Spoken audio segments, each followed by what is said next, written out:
order.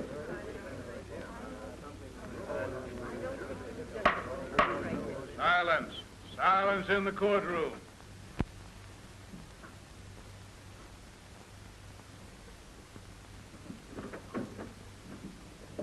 Ladies and gentlemen of the jury, have you arrived at a verdict?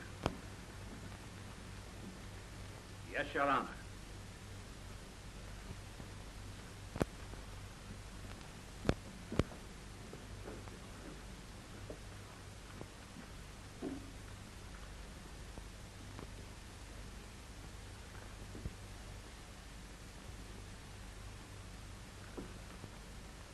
The defendant will rise and... The jury, after due and careful consideration, finds the defendant, Dr. Robert Cromwell, not guilty of the crime with which he is charged.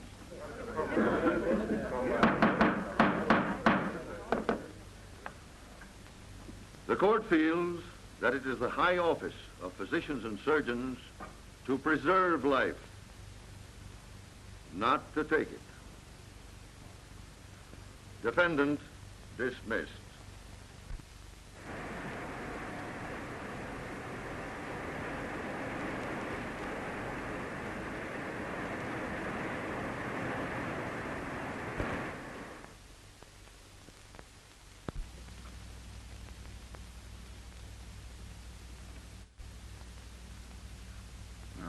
Where will this lead? Are doctors going to be allowed the lives of incurable invalids? You know, as I take it, this verdict gives a surgeon a legal right to perform an operation that he knows will be fatal. Now, that's a clever way of committing murder. He might do it for experimental purposes or for a lot of sentimental reasons, or to make and get away with it. Them doctors steals bodies from the graveyard, don't they, sir? They sure does, son. Yes? Get hold of Miss Porter. She's interviewing Jacob Turner's widow at the Turner home. See if she's back. All right. To get down to brass tacks, we guessed this verdict wrong. Personally, I'm glad Cromwell is free. Well, Judge Lewis doesn't agree with you. And the public certainly doesn't. The verdict should have been guilty. Cromwell murdered Jacob Turner. If I'd been Turner, I'd welcome the chance to be cured or killed. But there wasn't any chance. That's just my point. Yes? Miss Porter to speak to Mr. Burke. Put her on. Hello? Did you get to Mrs. Turner? Yes, Mr. Burke. She denies that she's in love with Dr. Cromwell, but I got her to admit that she admires him. Good girl. Now I want you to interview Cromwell. But he won't talk. That's why I'm sending you. Make him talk. Everyone else failed. Find out why he performed this operation. The real reason.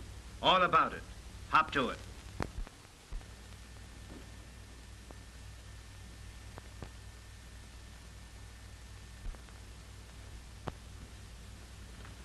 I hope Dr. Cromwell comes in before Dr. Lucas. I'm dying to see him. Morbid curiosity, my dear. Ever been operated on? No, never. I've been operated on times. Really? 12 stitches each time. What do you think about that? I think I'd put in a zipper.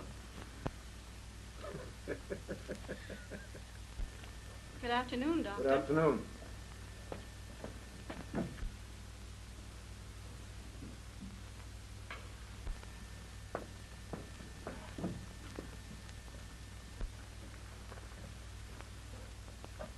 Has Cromwell come in?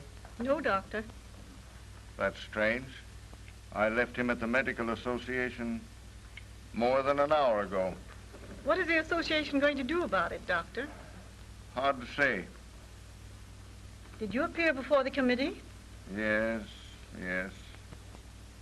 I brought up the point that no one is wise enough to say that because this operation never has been successfully performed, it never will be. Finally, that Cromwell is one of the most brilliant of our young surgeons, and his services should not be lost because of this public hue and cry.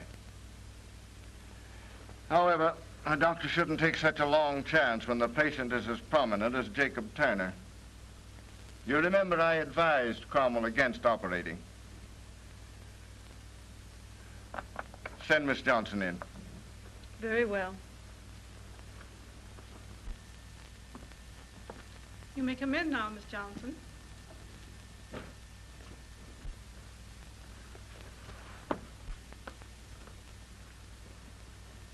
Oh, miss, can you tell me when Dr. Cromwell will come in? I'm sorry, but I can't. He's at a meeting of the Medical Association. Well, are all these people ahead of me? To see Dr. Cromwell.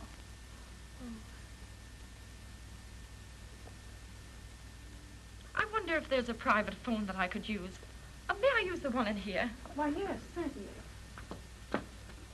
Thank you.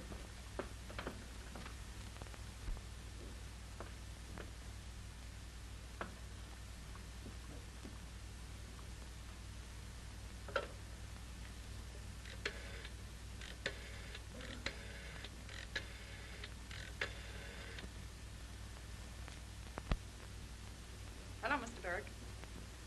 I'm in Dr. Cromwell's office, his private office. Well, here we are, baby. You don't have to see the old doctor, man. I do. Don't I, Nursey? Do you wish to see Dr. Cromwell or Dr. Lucas? Oh, Dr. Lucas, of course. I want to be cured, don't I, Queenie, and not killed. What are you, baby?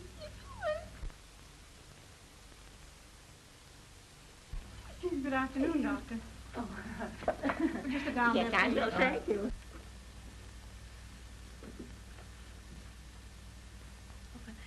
You're a very nice nurse that I might use this phone. Quite all right.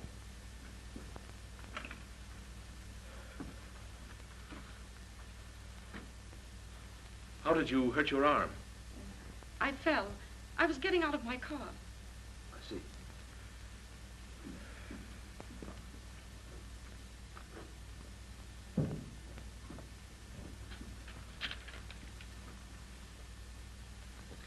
Donald Evans, your instructor, phoned from the airport to congratulate you on the verdict. Also, he wants to arrange for your final test. I'll telephone him later. I'm awfully happy about the verdict. Thank you, Miss Fielding.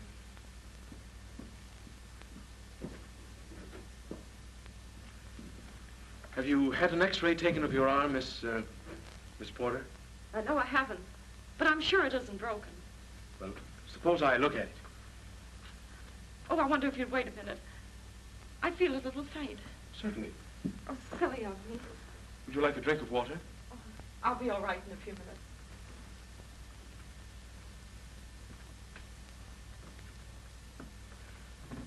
Doctor, you seem awfully upset. May I prescribe for you before you prescribe for me? Well, what would you prescribe? Well, when I'm worried, I get rid of it by talking it out of myself. Of course, I know why you're worried. I've been reading the things they've said about you in the newspapers. They aren't true, are they, Doctor? No, not all of them. The newspapers infer that you performed this operation on Jacob Turner because you were in love with Mrs. Turner. I've never been in love. I performed the operation because I believed that it would prove successful. Now you know you're wrong. Oh, the operation was a success, but the patient died. Yes, if you wish to phrase it that way. Well, how is it? Very simply. It was something like this. His left arm was paralyzed. Certain nerves of his face were affected, causing his right eyelid to droop. His condition was caused by a tumor on that part of the brain known as the pons. And it was the opinion of the physicians who had attended him that such a tumor cannot be removed. That is, the respiratory, that which makes us breathe, centers back here. And therefore, under the knife, the patient stops breathing. The result is immediate death. That was and is their contention. But Turner didn't die under the knife. That's my point. He didn't die until 5 hours after the operation had been performed. The tumor was successfully removed. Further, I say the operation was a success because before his death, the nerves of his face showed signs of recovery, and the paralysis was partly relieved. I think I see what you mean. But why did he die? I contend that he died because his vitality had been drained by the length of his illness. Had this operation been performed 6 months or a year ago, I'm sure he would have lived. Well, I think I understand. Someday, someone will perform a similar operation. He'll save a human life. That will be my vindication. I hope so. But I'm wondering, suppose the relation between you and Turner had been closer than patient and doctor. Would you have taken the chance? That's a question I can't answer. No one can say how far his judgment may be swayed by his emotions. Shall I have a look at your arm now?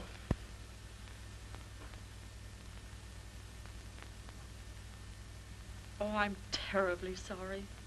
Why? Well, there's nothing the matter with your arm. No. Oh, I hope you believe me. I'd rather have it broken than confess. I was sent here to interview you. Oh, I'm so sorry. You wouldn't give out any interviews.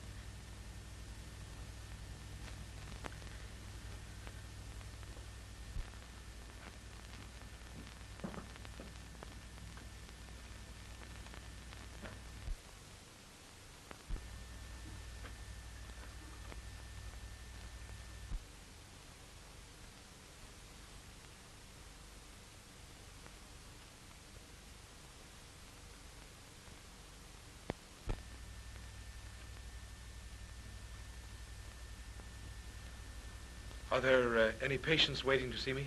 No, Doctor. Didn't I have some appointments? Mrs. Brooks and Mrs. Taylor canceled their appointments. I see. Miss Fielding, I'm giving up this office.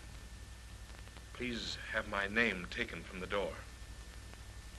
But, Doctor, the Medical Association hasn't passed on the case. Won't you wait? There's hardly any use waiting. The practice of a physician is based on public confidence. Apparently, I've lost that. You, please see if you can get Donald Evans on the telephone. Very well.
Hello?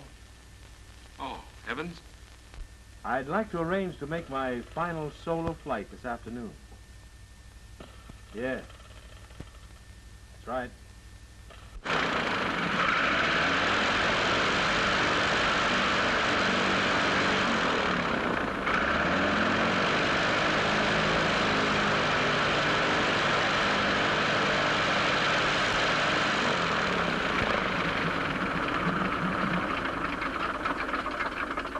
With gas, Smitty. Okay.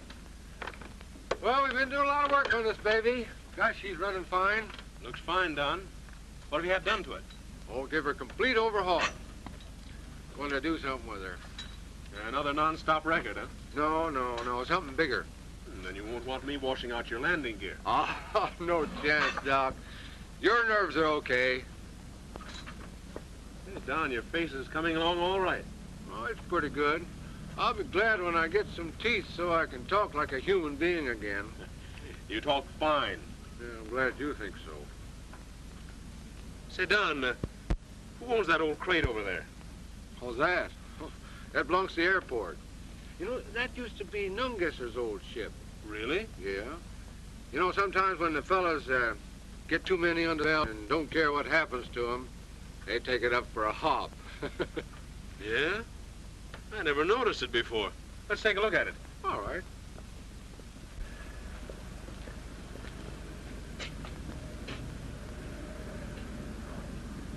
You know, I'd like to try her out. Whatever gave you that notion, Doc? What's that? Hey, whatever gave you the idea of taking this old can out? Well, I'm going to be a pilot. I should be able to fly any ship, shouldn't I? Say,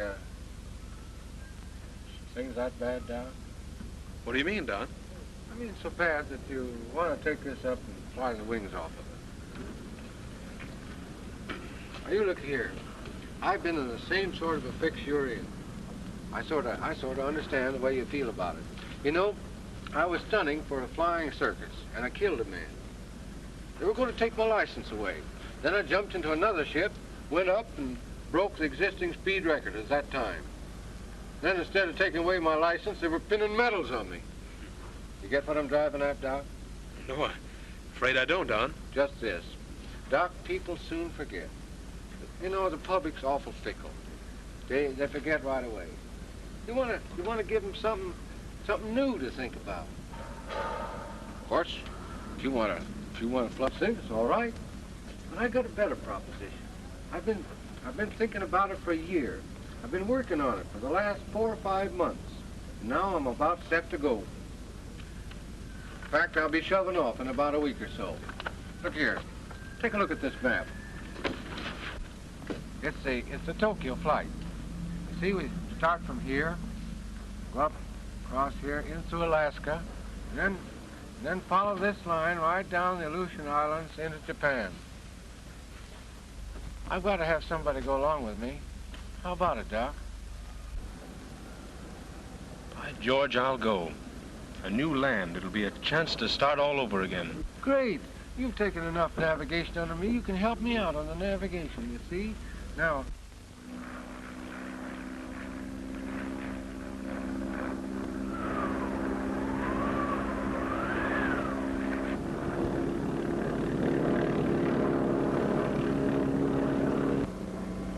Don, hey, look at this.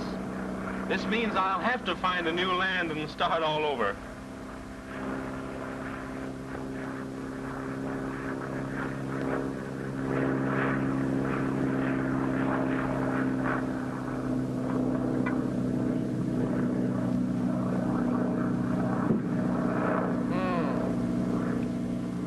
some send-off, pal. You wait. Tomorrow they'll wake up and find your name written clear across the sky all the way from the USA to Japan. You'll feel just as cheap as I did once when I was in Paris during the war. A Frenchman tried to get into a cab that I just hailed in the curb, but I beat him to it and I got in first. Then I give him the raspberry. You know, the next day I was presented to him with a Klondike. He was the president of France.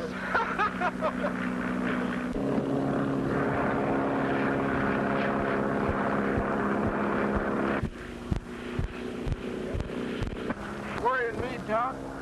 First is, what new land are you going to? I haven't decided yet. What else is worrying you?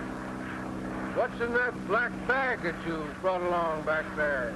Well, what would you guess? I guess 2 dress suits for us to wear at the ambassador's dinner tomorrow night in Tokyo.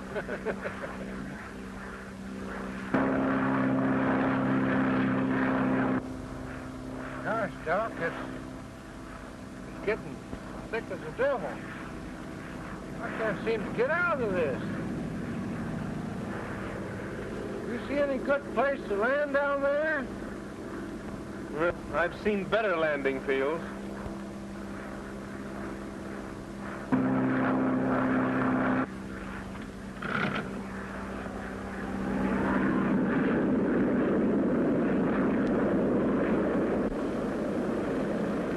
What's the matter, Don? Ice. See, it's getting on the wings. If we don't get out of this, we'll be forced down, sure.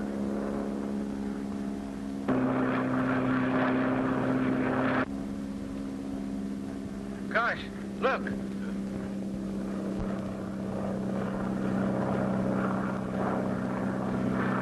Look, gee, we're going down fast. Sure are. I can't seem to hold her up. She's just squashing like everything.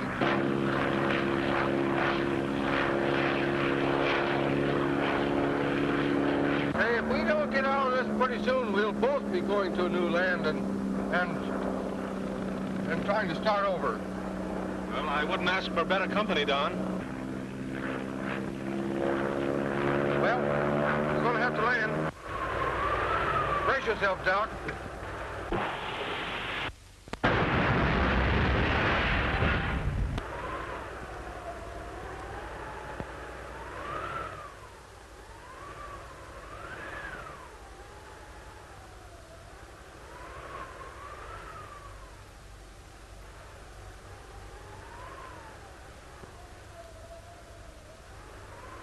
Evans. Don. Are you all right? Evans.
You Klondike. Tom Ross is bringing in a frozen man. You better get a room ready. Bring him in here. Be careful. Don't drop it. Don't hurt him. Touch the bed. Yes. Watch your step there. Watch your step. You think he's dead? Bring him right in here. Take him right in. Bring him in here. Yeah, what about you? Pick him up like that. I hope he isn't dead. Where'd you get him, Tom? Out in the snow, Jimmy. You do that, boy.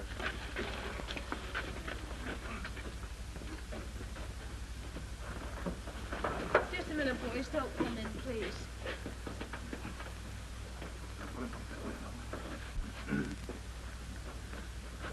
I wonder who he is. Don't you think you'd better rub him with some snow, Seth? He's not frozen. He's hurt. Get him out of his clothes and into bed. Yes. Oh, Tom, you'd better organize a searching party. There might have been somebody else with him. That's a good idea. Sadie.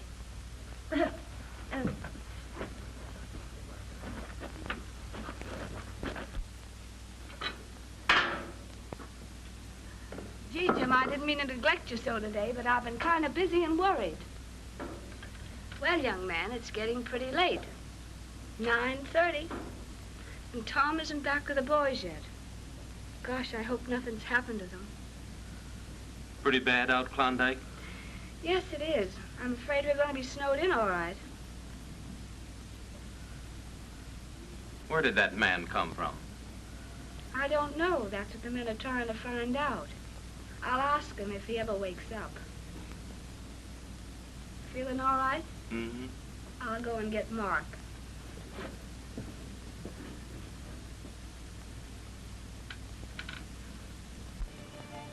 Mark, it's Jim's bedtime. Mark.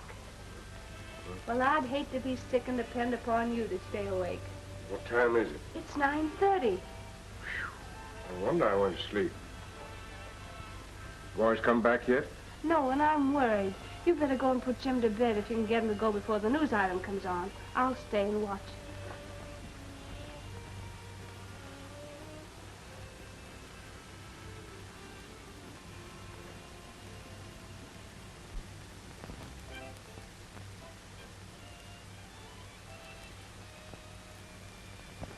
It's all right.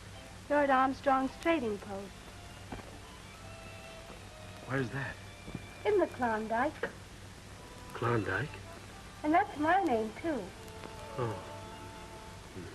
Who are you and where did you come from? We have a special news item concerning the Tokyo Flyers. Donald Evans and Dr. Robert Cromwell, who are now several hours overdue at Seward, Alaska. Their plane was last seen flying low over Vancouver at 9 o'clock this morning. Due to prevailing winds, it is feared they may have been blown off their course towards the interior.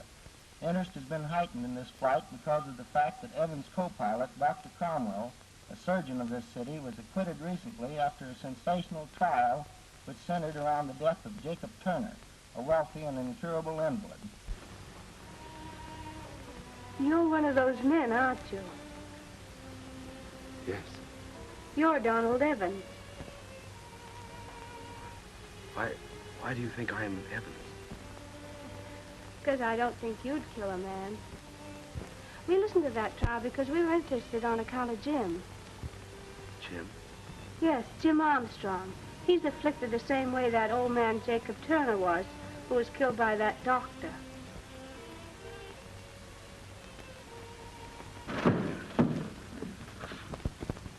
Oh, they're coming back. Who? The searching party. Found an airplane smashed to pieces, half buried in the snow. There was a man in it, dead. We did what was necessary. No need of bringing him in. There were two of them. One was Donald Evans. He's the one's in there. The other, Dr. Cromwell. I'm glad. I'm glad he's dead. He killed that old man, and now he's dead.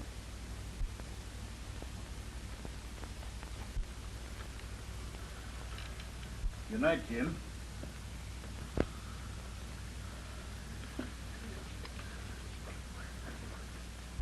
And the President has agreed to meet the Senate Committee Monday at 2 p.m. from San Francisco. All hope has been given up for the Tokyo Flyers, 6 days having elapsed since they were last seen flying low over Vancouver. The next news broadcast will be at 9:30 p.m. You know, it gives me the creeps to hear those news items. And with no way of letting the world know that you're here and Dr. Cromwell's dead. Yes, I know. I just heard the radio. How long will it be before we can get word through? Oh, maybe a week or two. You know, 6 days of sleet and snow. I guess you brought it with you. There you are. Thank you. Won't you sit down? No, I haven't had a chance to talk to you really yet. All right.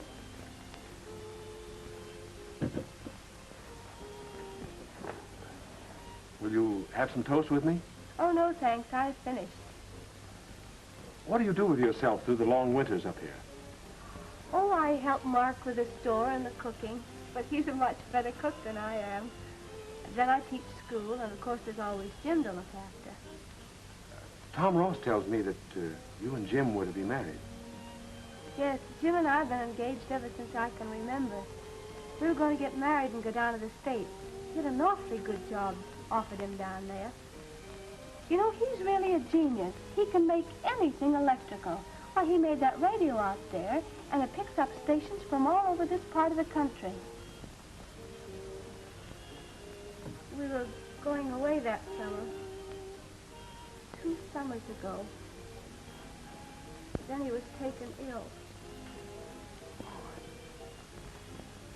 Well, tell me, were you born up here? Oh, yes, we were both born up here. Our fathers were partners, so we were practically raised together.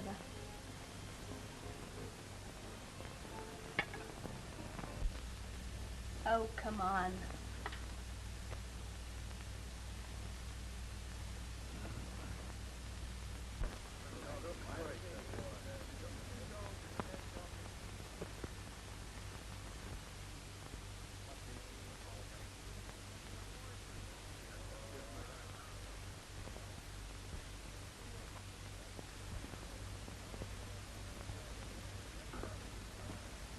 Well, shall we start another game?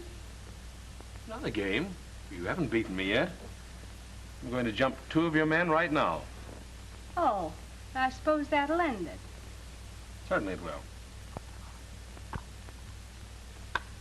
My, isn't that wonderful? Well, how do you like the looks of this?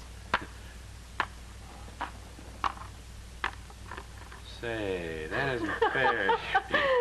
Oh, why don't you use your eyes? And you're the little girl that always wanted to go to the States, eh? Oh, I wanted to go until Jim took sick.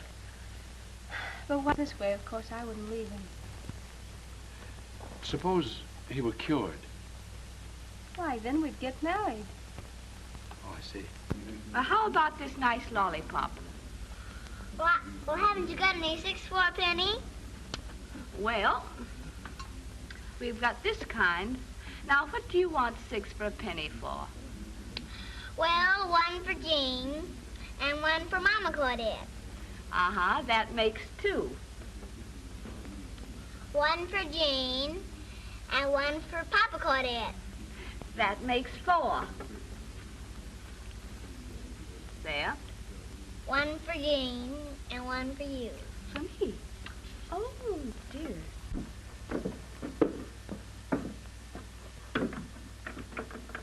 This was Jim's workshop. I want you to see it. I want to talk to you about Jim. All right, Mark.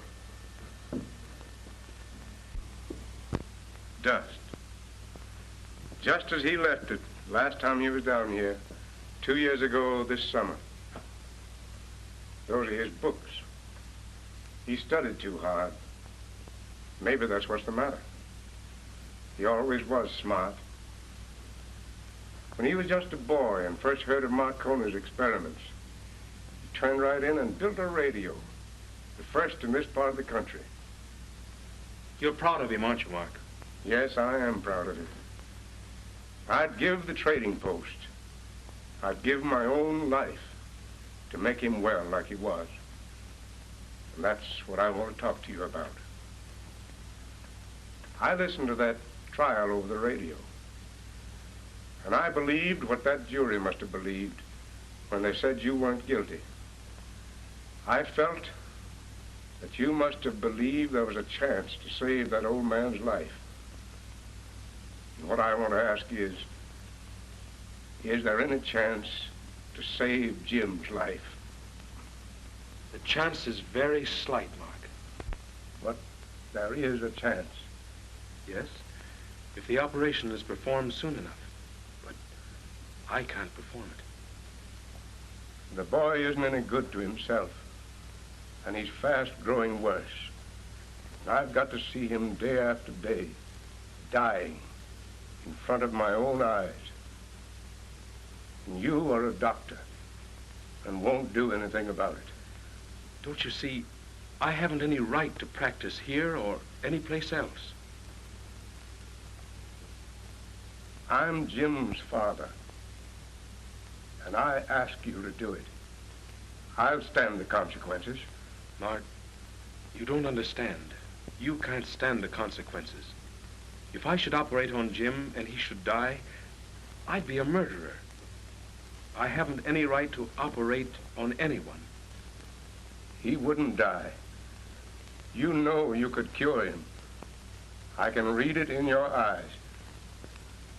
Yes, Mark, I believe I could, but my hands are tied. I don't know how to say things except straight. You refuse to operate, and I'll tell you why.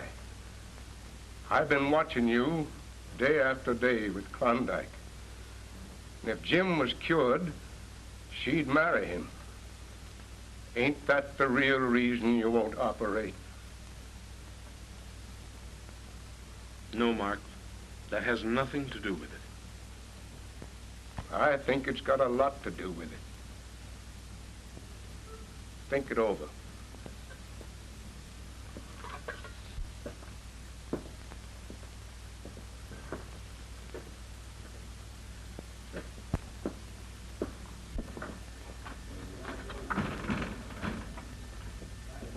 Why, Sadie. Well, are you? Well, do you look grand? Don't like it. Why, what's the matter? I came to see that doctor. I've got a terrible throat. I can scarcely talk above a whisper. Oh, now, that's too bad. Well, let me see. Gene's in there now having his leg attended to, but you can just wait and go right in a minute or two. Hey, Ma! Can I have a piece of candy? Didn't I tell you not to follow me over here? But I just wanted one piece of candy.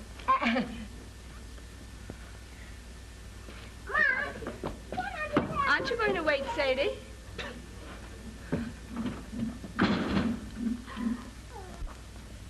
What's the matter, Mark? I've been telling that doctor he's got to cure Jim. Cure him? How? By operating, like he did on that man in the States. But, Mark, that man in the States died. Dr. Cromwell isn't going to operate on Jim. You're not in love with Dr. Cromwell, are you, Klondike? Why, Mark, what do you mean? Suppose Jim was cured. You'd feel you'd have to marry him, wouldn't you?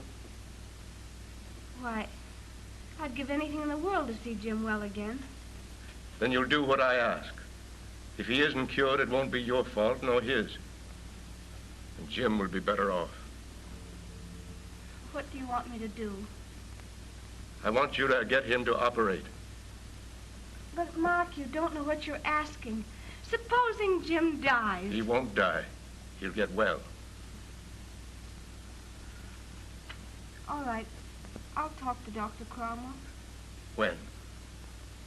Oh, when I get a chance. Maybe tonight. All right. I don't believe he can possibly live 6 months. Maybe a year at the longest. But just suppose you cured him. Suppose I did cure him. Klondike, do you love Jim? Yes. I love him as I've always loved him. And if I cured him, you'd marry him. Yes? Suppose I failed. Oh, but I don't believe you'd fail, or I wouldn't ask you. No, I wouldn't fail. Not if that's what you want.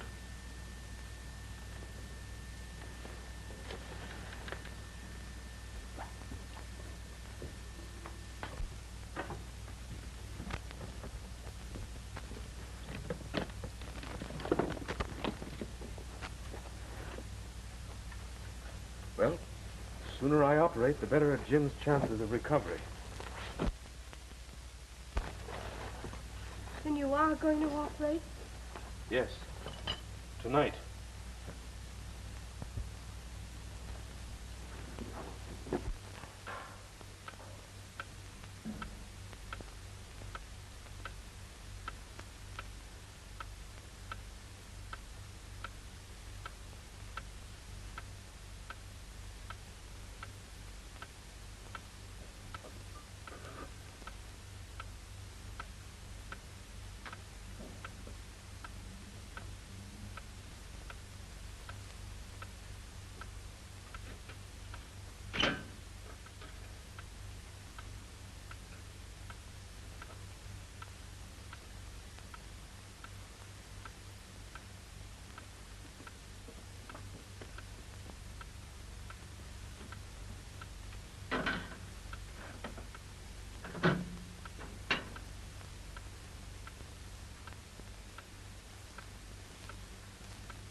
Mark, you'd better sit down. They can take care of him.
Mark, you'd better go in the other room.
One thing is certain. The greatest danger has passed. Due to Jim's remarkable vitality, the respiratory action didn't stop during the operation. What does that mean, Doc? He didn't stop breathing. Oh.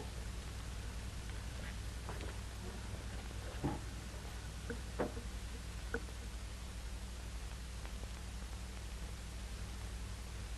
effect of the anesthetic is worn off. He's breathing normally. Temperature's gone down. Is he going to get well, Doctor? See no reason why he shouldn't. Look, his hand seems to be relaxed already. Oh, it's wonderful. No. No, it just proves that an operation like this can be performed successfully. Mark! Mark!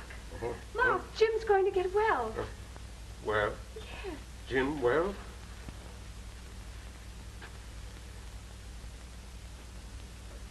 Jim? Shh, quiet.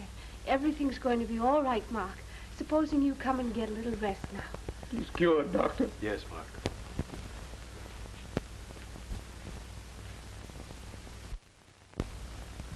I guess you're pretty tired, Doc. I want to tell you, I never seen a man in a harder spot than you was last night. One slip of the knife and you'd have had what I reckon you want more than all the gold in the Klondike. What do you mean, Tom? Oh, I ain't blind, Doc. And there ain't no man that's ever seen Klondike that could blame you. What I admire you for most is the way you handle them tools and her standing beside you. Well, I can see you now by the table, working to save Jim's life when, if I know what's what, you're mighty deep in love with Klondike. You're a shrewd observer, Tom. Oh, I take notice. Of course, Doc, a feller like you would never fight for a woman against a sick man. Kind of looks now like Jim's going to get well. Did it occur to you that when he does get well, you have every right to try to win the girl? You're a good friend, Tom. Well, it's fair enough. May the best man win.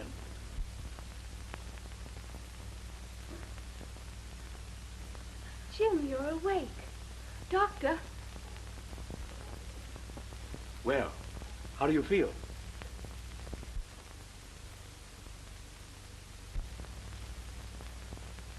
Jim, you're going to get well. Don't you recognize me?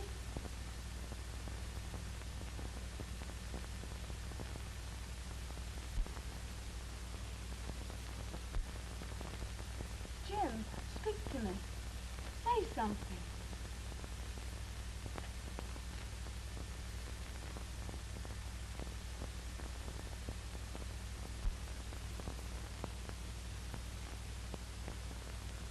Oh, Jim, try to talk. Say something.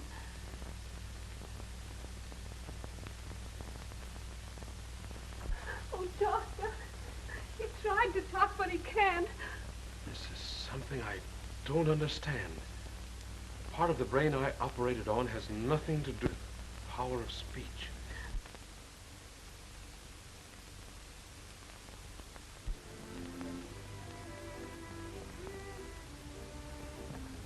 Well, Judge, you're just $14 short. 14? Mm-hmm.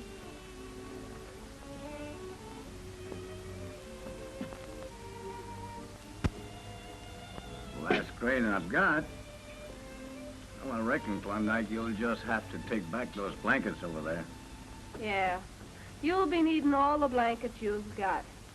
I'll just charge it to you. Well, now, thanks. I don't like to do that, but I'll be back. I'll be back next winter, and I'll have this boat just filled with nuggets. Big ones, too. Okay, Judge. Good luck to you. Goodbye. Goodbye.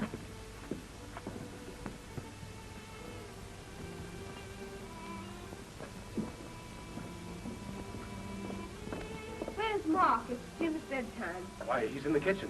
I'll reel him in for you.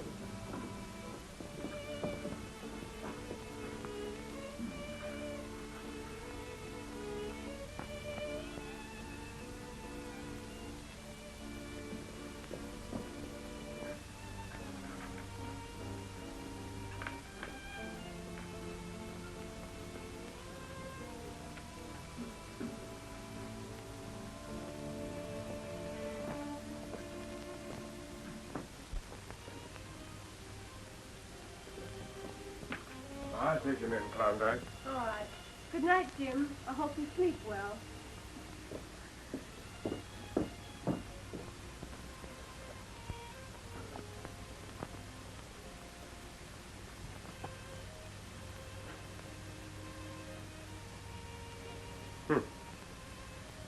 Wonder who unfastened that door.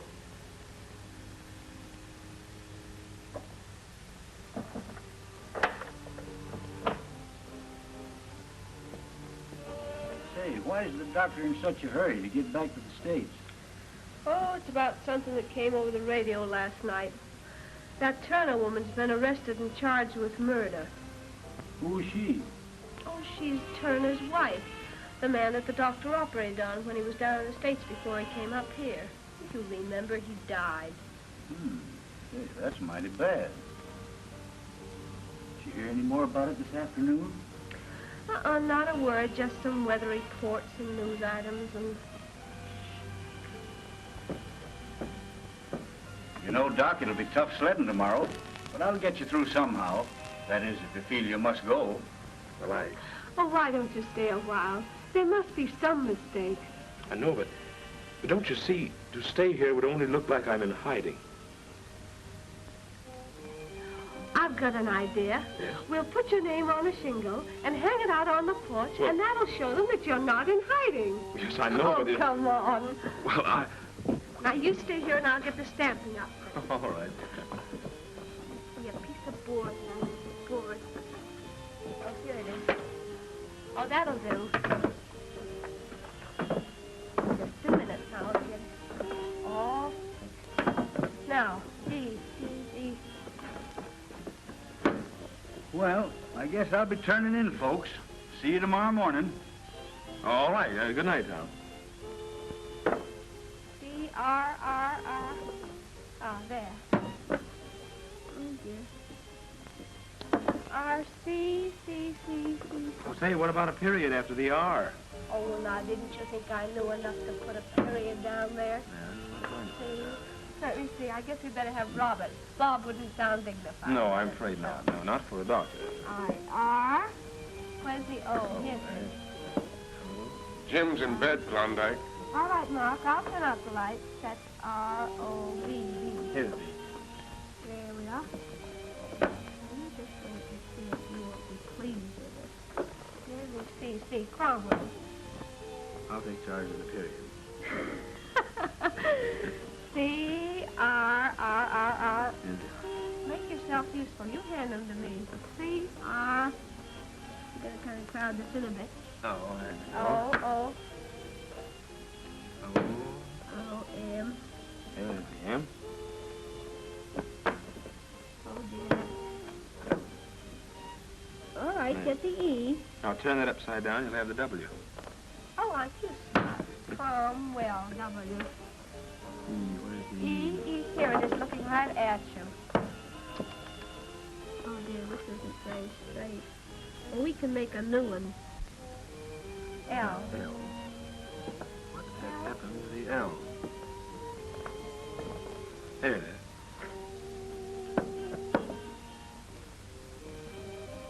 Yeah, I'll let you finish. All right. There, just about made it. It's a little bit crooked, but not bad. That's fine. Gee, I hope you don't have to go. I don't want to go. Well, I guess we better hang it up anyway, huh? Yes, I guess we better. We have a special news item about the sensational Turner case. Jane Turner, who was arrested yesterday, confessed to having conspired with Dr. Robert Cromwell to put her husband out of his misery by killing him. Although it has been believed that Dr. Cromwell was lost during an attempted flight to Tokyo, the authorities have learned that the flyers crashed in Alaska and that the doctor is there in hiding. We return you now to your local stations. It's a lie. Why, you couldn't have conspired to kill anyone. That Turner woman must have gone mad. I'll have to get back to the States as soon as possible. Why, how do they know that you're here? Not even the mail is gone now. Such things always leak through some way. I must leave the first thing in the morning.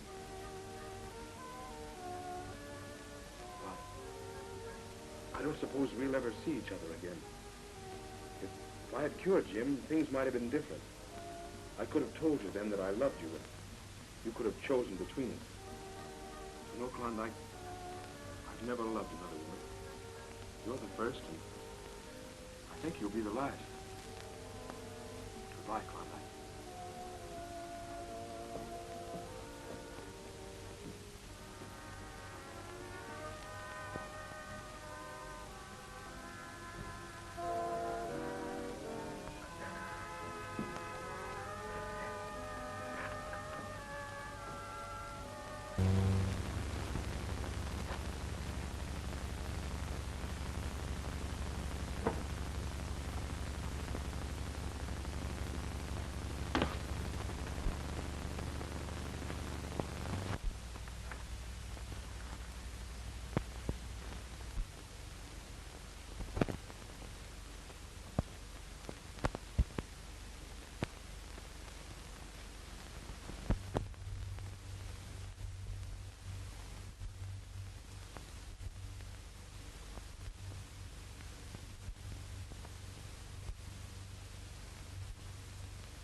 Jim, what are you doing down here?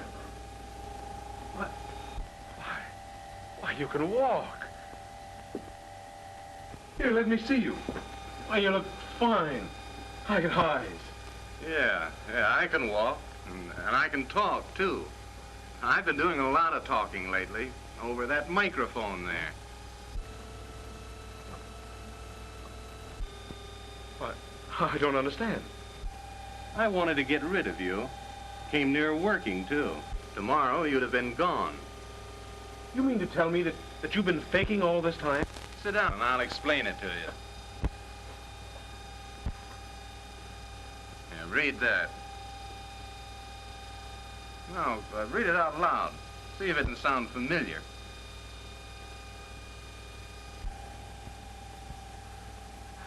We have a special news item about the sensational Turner case. Why, that came over the radio tonight. No, you just thought it did. I broadcasted it over that microphone there. I cut it in on the loudspeaker upstairs. Of course, I disguised my voice. I used that switch right there. Simple enough. What, Jim, do you mean to tell me that you do it?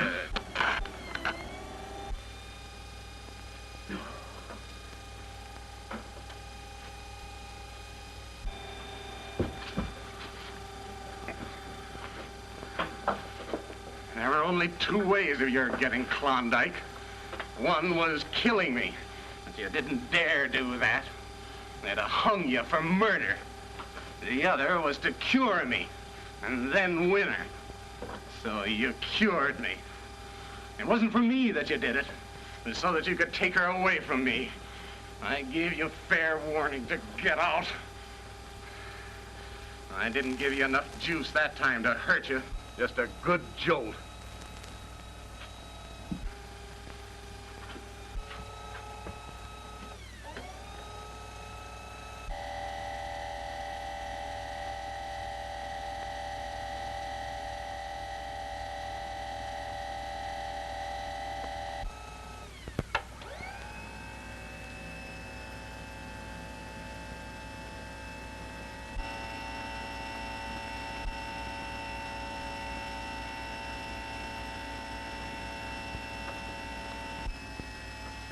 Nobody can hear us down here. They can't even hear this dynamo. But maybe I better tie this over your mouth.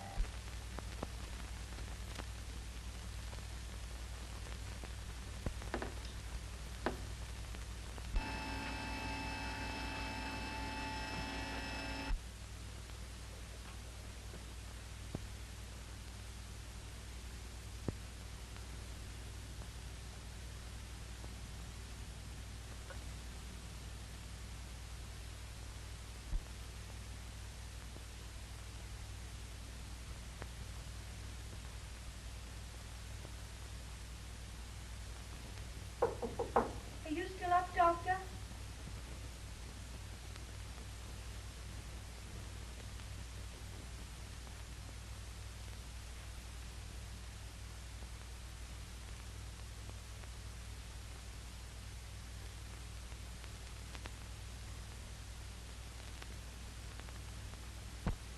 Mark, is Dr. Cromwell up there?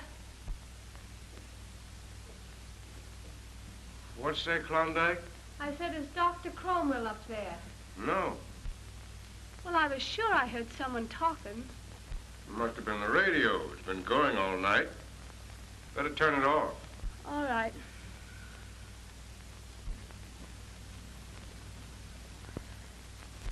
When they find you, I'll be in bed. Not able to walk. Not even able to talk. I'll get well gradually.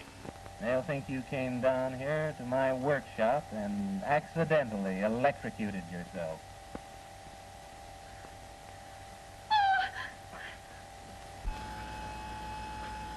This is a better way of killing a man than operating on him, Doc. You like to experiment on people. Now I'm going to experiment on you.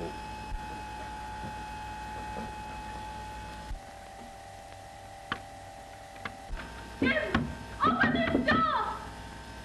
Jim, open this door, I tell you! Jim, open this door, I tell you! I know what you're doing! I hate you! Jim! Jim! Jim!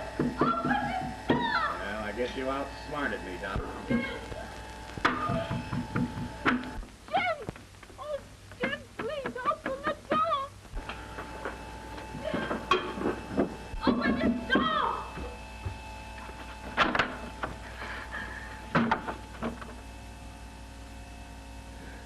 Jim, have you gone mad? Jim, you can walk. Jim can walk, Doctor.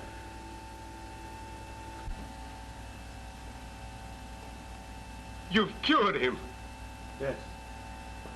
He's all right now, Mark. Both his body and his mind will soon be what they used to be. I'm as happy as you are, Mark.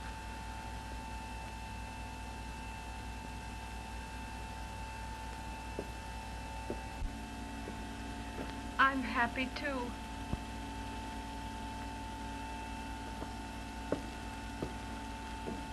Come in.